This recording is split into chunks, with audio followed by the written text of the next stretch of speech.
Assalamualaikum warahmatullahi wabarakatuh. Waalaikumsalam warahmatullahi wabarakatuh. Saya host kali ini di Ngobrol-Ngobrol Santuy.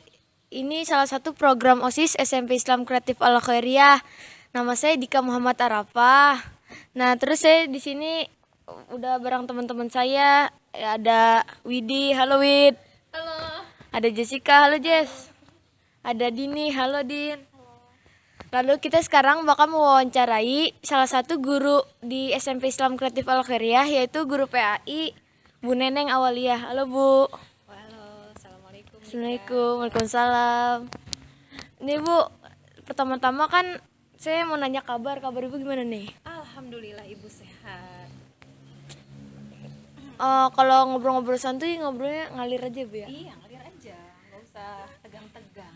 Tegang, biasa aja ya. Tapi kita bahas kan masih sekolah nih, berarti Iya. kita bahas waktu Ibu santren ya Bu ya? Oh, nostalgia nih. Nostalgia Aduh, kita. senang sekali Ibu nostalgia. Boleh. Boleh. Nih, Ibu pesantren dari SMP apa dari SD? Ibu mondok SMA sih. SMP-nya itu Ibu dulu di MTS Al Asia. Kemudian mondok Al Asia yang Al ramai. Asia Cibinong. Oh iya, yang belakang Ramayana itu. Iya, betul. Kemudian mondok di SMA-nya dulu Madrasah Aliyah Alawabin Sawangan Depok di sana. Tuh. Jadi waktu Ibu mondok itu ketika SMA mulai mondok. Ibu kan sekolah sampai SMA 12 tahun ya Bu ya? Iya, betul ya, 12 tahun ya. 12 tahun. Dari Kuliah? SD, SMP, SMA ya. Kuliah 4 tahun. Ibu kuliah di Universitas Islam Negeri Syarif Hidayatullah Jakarta, ambil jurusan PAI S1. Berarti 16 tahun tuh pasti ada yang itu Bu. Apa tuh? Ada yang paling berkesan gitu. Banyak banget. Banyak banget. Terutama kesan-kesan yang paling berkesan banget di hati Ibu ketika SMP dan SMA. Kenapa? Karena waktu zaman SMP SMA itu Ibu jadi seseorang yang paling populer di sekolah. Kayak saya gitu lah kurang lebih. Kebetulan Ibu dulu di SMP tapi ini populernya itu dalam hal positif ya, bukan yang negatif. Jadi Ibu di SMP itu dulu di MTS Al Asia itu punya geng yang isinya itu ada 6 siswa, tapi geng ini tujuannya mengajak teman-teman yang lain yang belum aktif atau yang dia anak-anaknya itu pendiam, yang susah bersosialisasi, yang susah bergaul.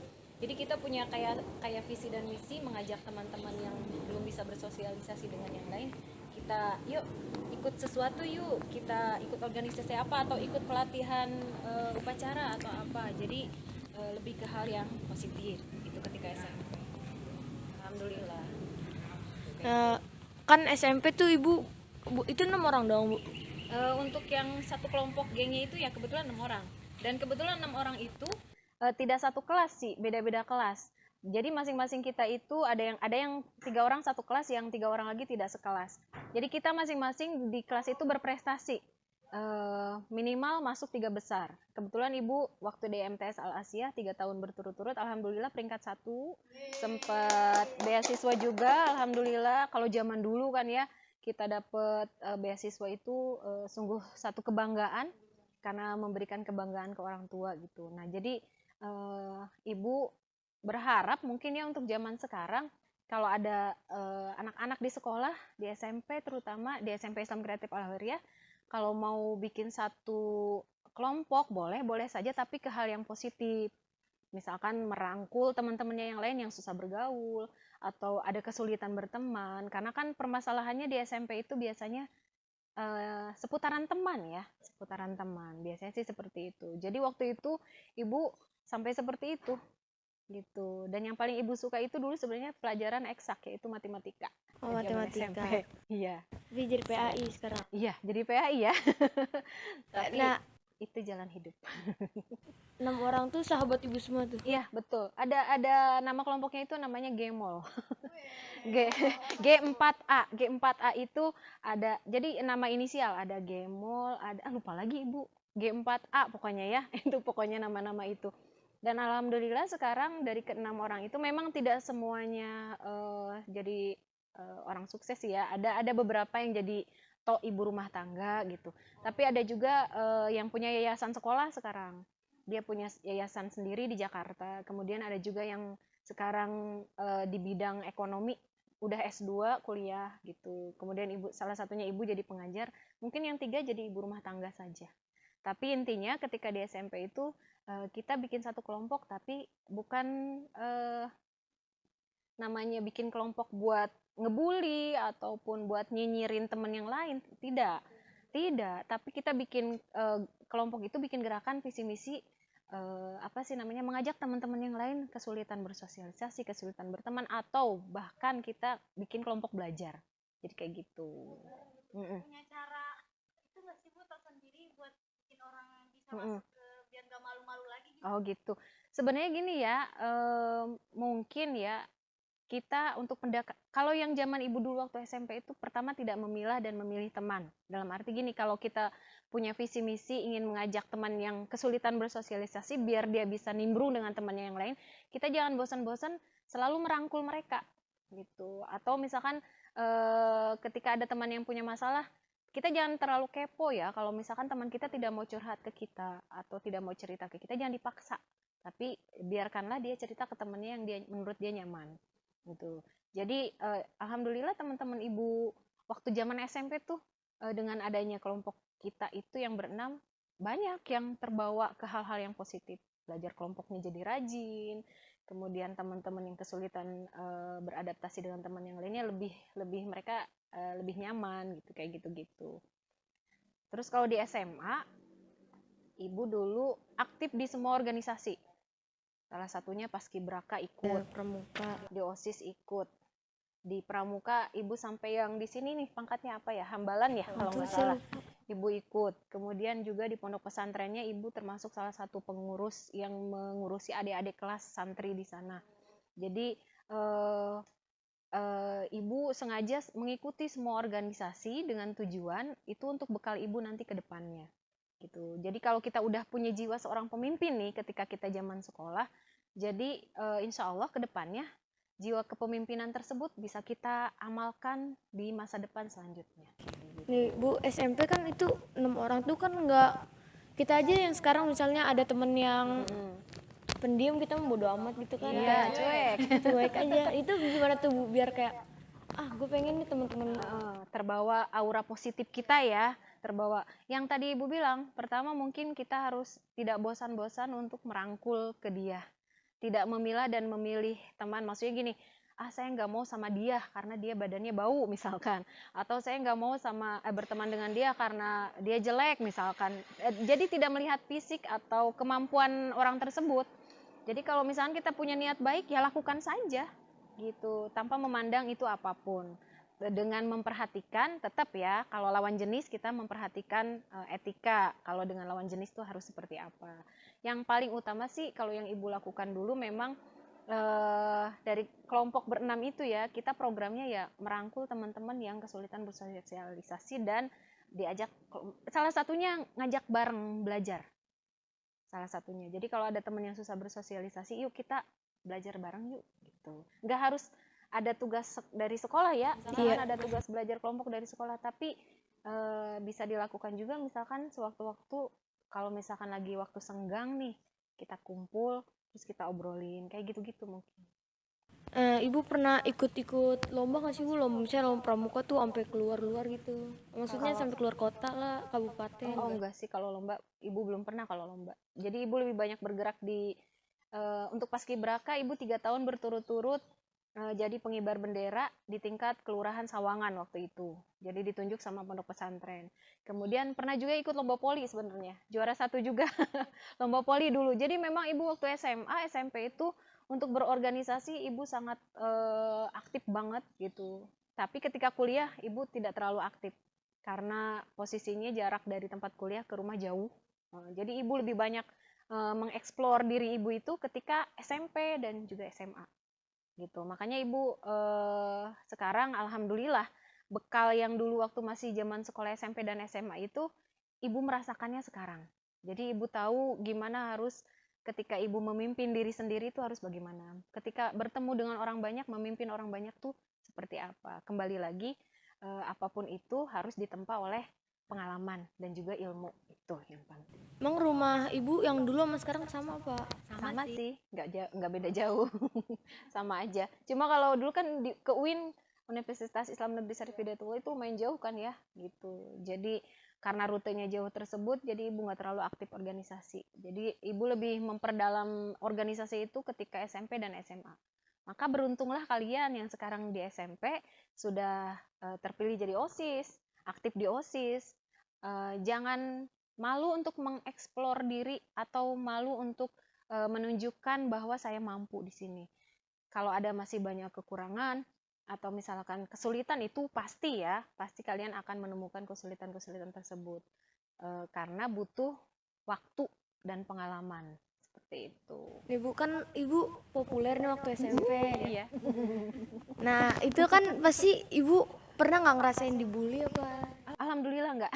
Karena kan ibu enggak juga kan tadi yang ibu bilang tuh, justru ibu punya gerakan merangkul teman-teman yang lain gitu untuk gabung gitu. Jadi ibu lebih banyak mengadakan belajar bersama dengan teman-teman yang lain gitu. Kalau jadi pembuli atau dibully, alhamdulillah nggak pernah. Apa misalnya ibu temen ibu dibully gitu, terus ibu gimana tuh kalau ngeliat? Biasanya kalau pasti di tiap sekolah itu pembulian pasti ada saja gitu. Jadi karena kita ada teman-teman yang satu kelompok itu punya misi dan visinya untuk mengajak teman-teman yang kesulitan kayak gitu atau korban dibully, kita rangkul, kita ajak. Biasanya lebih ke ajak belajar bareng sih. Kalau ada tugas apa atau ada kerjaan apa, kita ajak kumpul bareng, nanti lama-lama dia merasa nyaman, akhirnya curhat. Terus ketika temen kita tahu gitu ya, misalkan pembulinya siapa, biasanya kita ajak ngobrol gitu. Enggak. enggak seperti, karena kebetulan memang karena satu kelompok ibu itu teman-temannya positif semua gitu, cantik-cantik semua juga. Rata-rata tuh populer ya, ikut ke bawah lah gitu. Ke bawah. Ya ibu tuh kan positif tapi kan bisa punya sifat kalem, kalau nggak pecicilan. Ibu kalem apa pecicilan? Pecicilan atau enggak ya, karena memang ketika waktunya ketika ada sih geloknya ya, kalau kata orang Sunda mah. Ada geloknya, ada yang pecicilannya gitu. Ada saatnya biasanya kalau ada acara tertentu. Biasanya kalau ada acara tertentu itu, biasa ya kalau anak-anak SMP ya, kita teriak-teriak lah gitu, hai hai, itu udah pasti. Itu udah pasti ada lah gitu. Itu manusiawi lah, karena kita lagi masa-masa pencarian jati diri gitu. Iya kan? Jadi masih pencarian jati diri, cuma yang pasti lebih banyaknya sih ibu ke positif. Mungkin ibu pernah ngalamin dibully itu waktu SD. Itu waktu SD gitu. Jadi waktu SD itu ada salah satu anak laki-laki dari kelas 1 sampai kelas 4 SD itu, entah kenapa setiap ketemu ibu pasti dia tuh jahil atau ngatain, entah itu fisik, entah itu yang ada di bagian tubuh ibu, disebutkan pakai jilbabnya miring lah, entah apalah gitu ya, dibully. Suka itu sama ibu, suka biasanya. Kayaknya sih seperti itu. Iya. Nah, tapi kebetulan waktu ibu di SD itu ibu punya apa namanya ya? Yang ngelindungin ibu tuh. Ada satu teman ibu perempuan, namanya sampai sekarang masih inget, namanya Tri. Namanya Tri. Jadi dia itu anak ketiga. Kayaknya anak ketiga deh kayaknya. Kayaknya gitu. Terus jadi ketika ibu dibully atau ada teman ibu yang melakukan hal yang tidak baik ke ibu waktu SD ya, dia yang jadi, jangan suka gangguin teman saya gitu. Dia yang suka ngebelain ibu. Jadi ibu udah merasa ada pelindung ketika SD. Jadi ketika ada yang membuli, tidak terlalu terasa karena ada pelindung. Itu ya. Pokoknya dari kelas 1 sampai kelas 6 tuh si teman ibu itu jadi pelindungnya sampai lulus. Nah, makanya ketika SMP, SMA, alhamdulillah tidak mengalami lagi, hanya di SD aja. Bu, ibu kan bisa maksudnya ngerangkul teman-teman ibu. Ibu pasti kayak lihat contoh, oh bu, saya pengen kayak dia nih, saya pengen kayak dia, tuh siapa misalnya idola ibu lah. Kalau SMP nggak ada. Mengalir aja waktu SMP. Mengalir aja, itu mah ide. Kalau kita udah nempel ke teman yang positif, biasanya akan nempel positif itu terus-terusan. Kalau SMP nggak ada. Tapi Teman waktu sama Widi jangan. kalau SMA ada Jadi ibu waktu SMA itu di pondok ada, jadi sampai ibu itu nginep di, jadi kan dulu ibu mondok itu kan ada beberapa kamar ya, kayak asrama gitu kan ya. Ada satu kakak kelas ibu, namanya Kak Khadijah.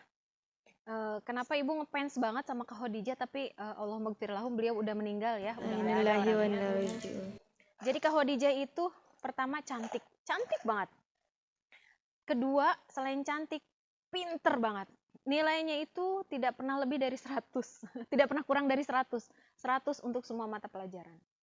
Udah cantik, pinter. Widih banget ya itu ya? Widih bukan? Oh, bukan. Kemudian dia itu Kamu seneng ya dipuji ya? ke semua adik kelasnya, ke teman-teman seangkatan itu sangat baik. Pernah satu waktu ibu sampai berpikiran, itu Kak Khadijah belajarnya gimana ya, kok bisa pinter banget gitu. Dari Allah, hidayah ya mungkin ya. Satu waktu ibu berpikir gini, ibu mau nginep di kamarnya Kak Khadijah. Jadi mau cari tahu gimana Kak Khadijah cara belajarnya sampai sepinter itu. Nginep lah ibu.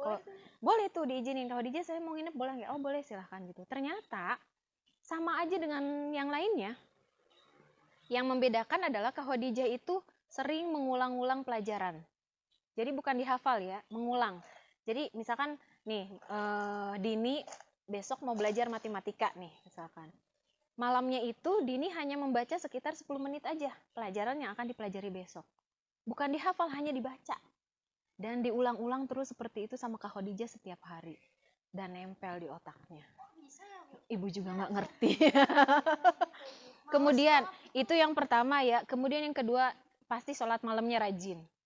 Jadi Kak Khadijah itu setiap pukul 3 pagi bangun, sholat tahajud, kemudian wiridan segala macam dibarengi dengan hal-hal kayak gitu. Saya juga sholat malam, Bu. Oh iya, Sholat isya. sholat isya dong.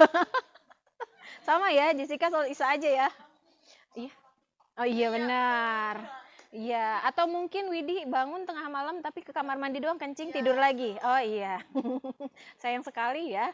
Jadi ternyata Kak Khadijah itu cara belajarnya sama aja, tapi tetap aja ya ibu itu idola ibu. Makanya ibu ambil jurusan, sebenarnya kenapa ibu ngambil jurusan PAI, karena Kak Khadijah itu. Saking ibu ngefansnya ke Kak Khadijah, saking mengidolakan Kak Khadijah, ketika Kak Khadijah lulus dari Pondok Pesantren Al-Awabin, ambil jurusan PAI, ibu ikut-ikutan. Karena saking ngefansnya, dengan harapan aura positifnya dari Kak Khadijah bisa sampai juga ke ibu. Jadi gitu. Itu waktu misalnya ya, Ibu SMA kelas 10. Kalau di pesantren apa sih Bu, kelas 10? Sama aja sih. Kelas 1 dulu mah, zaman ibu mah masih kelas 1, 2, 3. Kelas 1 gitu. Terus Kak Khadijah kelas berapa tuh? Beda berapa tahun? Beda 1 tahun sama ibu. Jadi ibu kelas 1, Kak Khadijah kelas 2-nya gitu. Jadi hanya beda 1 tahun. Dan kamu tahu setelah lulus dari pesantren, Kak Khadijah kuliah di UIN juga, ngambil jurusan PAI. Setelah selesai kuliahnya, beliau membuka pondok pesantren. Dapat suaminya itu lulusan dari Mesir. Jadi ibu tambah mengidolakan kepada Kak Khadijah. Jadi tambah mengidolakan, tapi Allah lebih sayang kepada Kak Khadijah. Jadi umurnya nggak lama gitu ketika punya anak 2 meninggal gitu. Ya. Oh, kasihan dong anaknya. Ya, itu kan istilahnya kalau orang yang alim itu biasanya lebih disayang sama Allah ya, takut terkontaminasi sama hal-hal yang tidak baik Iya, mungkin. Itu. Makanya kalian juga harus menularkan aura positif dong. Jangan menularkan hal-hal yang negatif. Apalagi kita 1,5 tahun kan online-nya ya, pandeminya ya, aduh luar biasa ya. Makanya tadi Widi bilang, aduh Bu, saya susah Bu untuk mengulang-ulang pelajaran. Ya, dimulai dari sekarang dong. Iya nggak Dik? Dimulai dari sekarang. Nih Bu, kan Ibu ngajar PAI nih.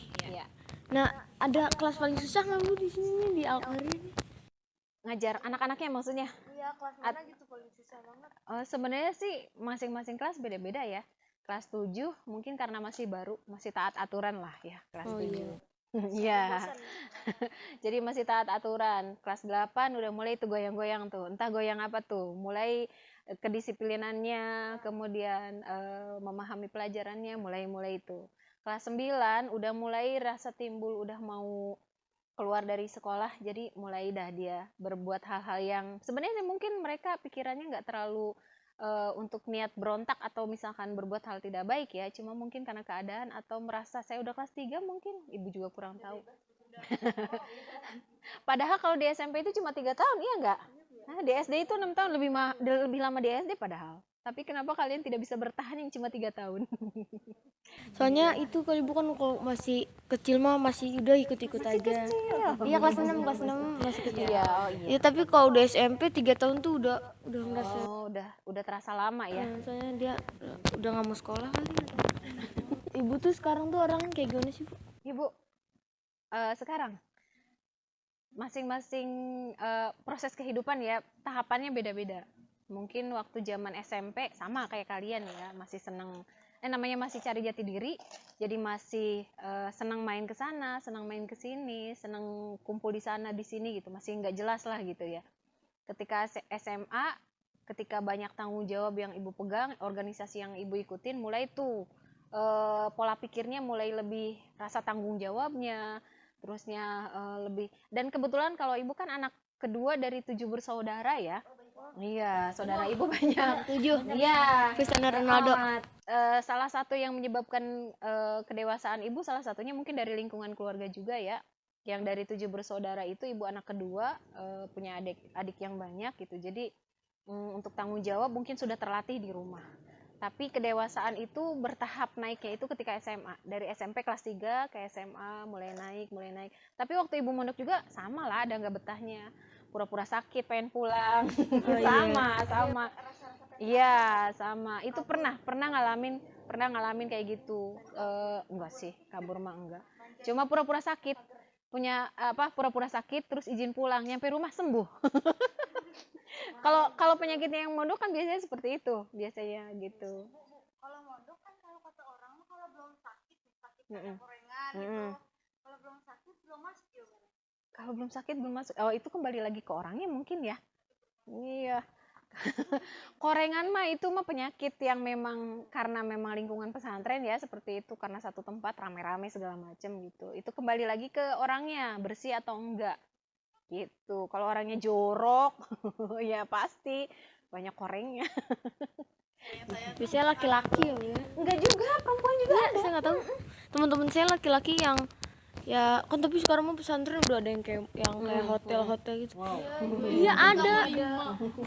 Siapa Yusuf Mansur ya? Oh iya, Apa mungkin, sih mungkin. Quran yang di Yang bayarnya mahal ya. Darul Quran? Iya berapa gitu?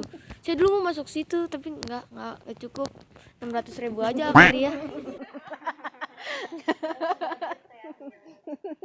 Udah tuh saya masuk situ naik kereta 2 kali kan transit, naik ojek juga nyampe sono kata ibu saya kaget harga segitu. Tapi Itu berapa? nggak tahu sih Lumayan ya. 20 ke atas. Wow, luar biasa ya 20 jutaan. Wow. Tapi emang ada Sarana-prasarananya lengkap ya. bagus banget. Terus kayak iya hotel apa sih ya pokoknya tingkat-tingkat. Hotel bintang 5 lah ya. Tapi kalau menurut ibu kalau mondok terlalu seperti itu malah kalau ibu pribadi ya, jadi malah Keenakan.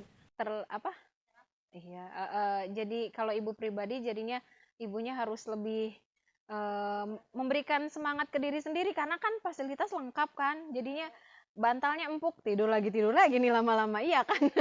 Iya kan, ngelihat bantal empuk terus ya tempat ini makan tinggal makan, enak banget deh itu mah. Jadi itu kembali lagi sih ke masing-masing orang ya, ke masing-masing orang nyamannya di mana nih, mau pesantren yang biasa saja atau yang fasilitasnya wah, itu kan kembali lagi ke orang tua kita masing-masing, niatnya kemana, mau menyekolahkan kita kemana gitu. Yang pasti sih dimanapun kita belajar kembali ke kitanya aja. Kalau kitanya serius belajarnya ya insya Allah bisa dimanapun itu. Mau fasilitasnya sebanyak apapun, kalau kitanya nggak serius belajarnya ya nggak nempel ilmunya. Nih ibu sekarang bisa sampai jadi guru PAI, maksudnya ilmunya lumayan banyak ya bu ya? Nggak tahu deh itu mah. Kalau kalau sebenarnya yang menilai ilmu kita banyak itu bukan kita sendiri, orang yang melihat kita mungkin, orang yang melihat. Kayak misalkan gini, ada kiai besar, kiai itu dipanggil kiai bukan karena dirinya sendiri, tapi orang yang melihat beliau dari akhlaknya, cara bicaranya, kemudian punya pondok pesantren, cara mengajarnya. Jadi banyak orang bahkan manggilnya Abuya, kayak guru ibu di Al-Awabin kan dipanggilnya Abuya. Abuya itu levelnya sama kiai gitu, cuma lebih di atas lagi gitu guru ibu. Jadi mungkin dilihat oleh orang lain. Jadi Jadi kita itu memposisikan diri, oh saya seorang ini loh, bukan kita ya, tapi orang yang melihat kita gitu. Tapi kan itu pesantren tuh maksudnya diajarinya Banyak banget ya. iya banyak banget gitu. Gimana sih Bu cara biar ngapalin itu? Ada cara sendiri nggak Nah, biar itu mah kembali ke diri sendiri kayaknya. Ya, kembali ke diri sendiri. Kayak gitu. terakhir nih Bu, ada pesan-pesan nggak Bu buat kita-kita nih?